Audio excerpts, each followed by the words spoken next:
I've lived and breathed fitness my whole life. I've always exercised, I've always worked out. It's a passion of mine, and it's a passion of most of the people that work in this company. Really, it's around serving a greater good, right? And so we're trying to produce these products, contribute to health and well-being, a better quality of life.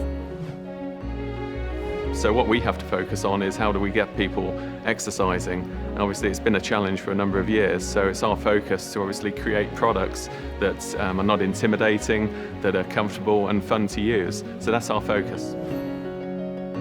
We can't change what lifting weights is like. We can't change what walking or running on a treadmill is like. But what we can do is change all the peripheral experiences. What I want people to do when they come in and see our product is to not be intimidated. We wanted to make sure it's a beautiful design and an approachable design, and then when they get on the product, to have a great user experience. Something that's engaging, something that's motivational. So if we can help meet their goals, whether it be losing weight or recovering from a medical condition, and adults can play with their children for a longer period of time, people can have that greater quality of life. Can take them out of their bedroom or their study or their basement or their garage into a different world, and hopefully an inspiring world, an engaging world that they can enjoy exercising.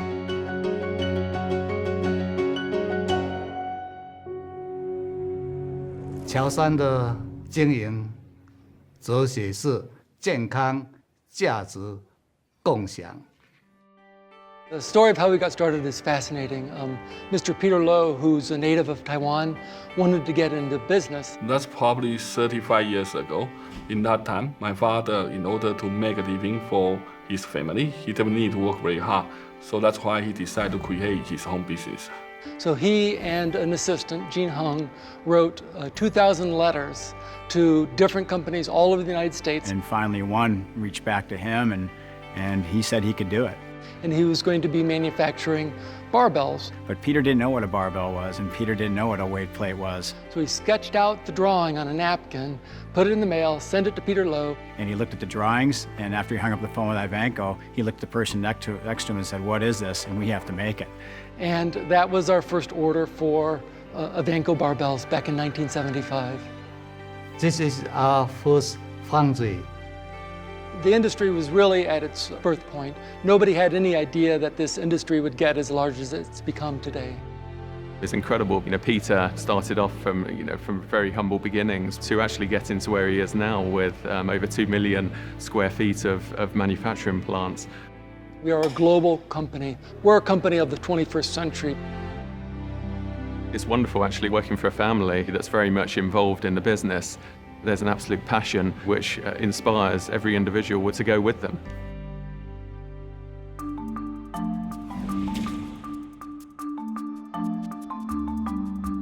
One of the things that we're doing that relates to design that we're doing better than our competitors is just listening. That sounds like a simple thing, but one of the key functions in a designer's head is to listen to people, understand the problem. And so I think innovation is all around understanding a market problem. And we develop these problem statements so we can create solutions. We have a mixture of people that we will bring in to help us with our product development and design, and everything from end users, people that use an exercise on a daily basis, through to people that have never gone into a health club before. We'll get 10 people in, a small person, a large person, and we'll say, "Hey, how does this feel to you?" So I mean, if there's any complaint, it's just I can't get my hands kind of all the way around. It's too big.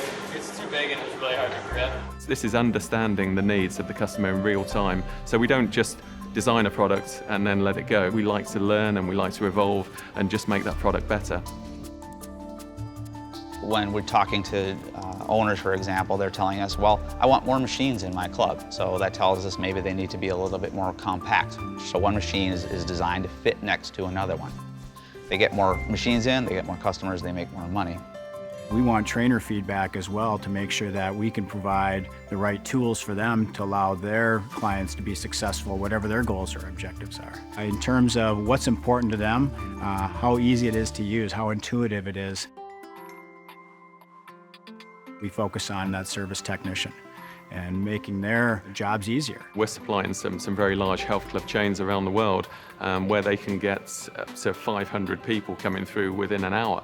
And maybe they're not going to be too gentle on the equipment. So when we talk about manageable, we're saying, well, the guy's got to take a machine apart completely inside and out. How can he do it quickly and effectively? So we design the machine to be broken down and cleaned fast. We're just constantly trying to evolve and just trying to improve, and we're not sat on our laurels and saying, here it is, and goodbye. It's working with that partner right the way through. It's a humble organization that we don't believe we have all the answers. We value that input and we build it into our process.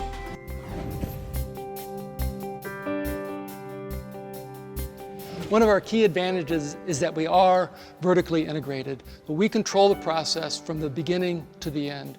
So when we make a roller in Taiwan or Shanghai, we control what bearing goes in that. This is really what differentiates Johnson Health Tech to our competitors, because we have this total control over our production and manufacturing. We don't source a lot of our components, so we're able to control the quality, control the cost, and provide a better value for our customers.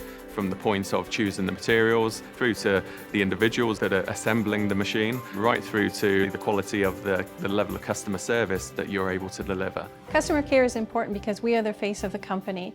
So it's important that we answer the calls quickly, we listen to our customers, and we take care of their needs as quickly as we can. You have to be able to get down and get dirty with the equipment, take the parts out, put them in so that you really know what you're talking about when you have the customer on the phone. There's no excuses when you deal with our company. We own quality the whole way through.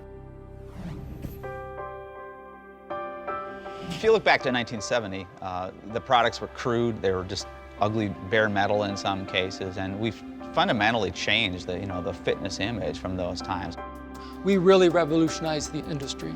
We're able to make equipment that solves one of the hardest problems in the industry, which is, how am I going to stay with this exercise program? So when you walk in the door every day, you're thinking, I'm doing some good here for people in terms of a better quality of life, and I've got some really cool products and some great passionate people behind it. One of the things that you often wonder in design circles is, you put out a new look, you put out a new product, and you don't know if it's really hitting home. What we have here is a situation where people come to our building and they say, I tried out your new Ascent trainer, I tried out your new G7 design, I loved it. And when you hear those stories, it drives that passion and that inspiration to want to continue to develop great products that lead to a healthy and active lifestyle and just a greater quality of life.